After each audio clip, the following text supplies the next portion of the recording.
Hello বন্ধুরা, আজকে তোমাদের সামনে খুব সাধারণ একটা রান্না নিয়ে এসেছি। সেটা হলো মোচার ঘন্ট। এটা তোমরা অনেকেই ভালোই পারো। তো চলো দেখাই আমি কিভাবে এটা করি। আমি এখানে মাঝারি সাইজের একটা মোচা নিয়ে তাকে কুচো কুচো করে কেটে সেদ্ধ করে জল ঝরিয়ে নিয়েছি। এবার মাঝারি সাইজের দুটো আলু আমি ডুমো করে এইভাবে কেটে নিয়েছি। এবার একটা বাটিতে কিছু মশলা গুলে নেব। জিরে, ধনে, শুকনো লঙ্কা, হলুদ, এগুলো আমি একটু জল দিয়ে গুলে রেখে দেব। এবার কড়ায় তেল চাপিয়ে তাতে গোটা জিরে, শুকনো লঙ্কা, তেজপাতা ফোড়ন দেব। ফোড়নটা একটু ভাজা হয়ে গেলে আলুগুলো দিয়ে দেব। দিয়ে আলুগুলো একটু ভাজা ভাজা করে নেব। মোচা খুব পুষ্টিকর খাবার।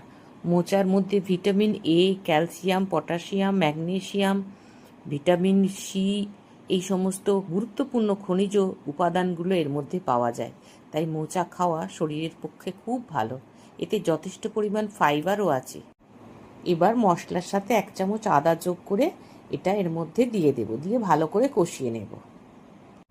এবার এতে আমি একটু নুন দিয়ে দেব। দেখো, মোচা না অনেক রকমভাবে রান্না করা যায়। ছোলা দিয়ে করা যায়, নারকেল দিয়ে করা যায়, চিংড়ি মাছ দিয়েও হয়। আমি এখানে না নারকেল দিয়ে করেছি। এবার এতে সেদ্ধ করে রাখা মোচাটা দিয়ে দেব। দিয়ে ভালো করে কষিয়ে নেব।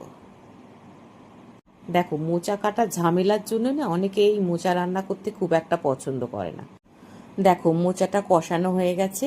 এবার আমি এতে জল দিয়ে দেবো। আমি এখানে 2 বাটি জল দিয়েছি।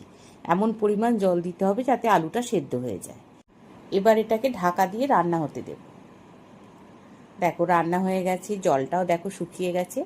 এবার এর মধ্যে ঘি, গরম মশলা, নারকেল কুচি আর পরিমাণ মতো চিনি দিয়ে ভালো করে নাড়াচাড়া করে নামিয়ে নেব। তাহলেই হয়ে গেল আমাদের মোচার ঘন্ট। মোচা রান্না করার অনেক অসুবিধে বলে অনেকে মোচা রান্না করতে চায় না।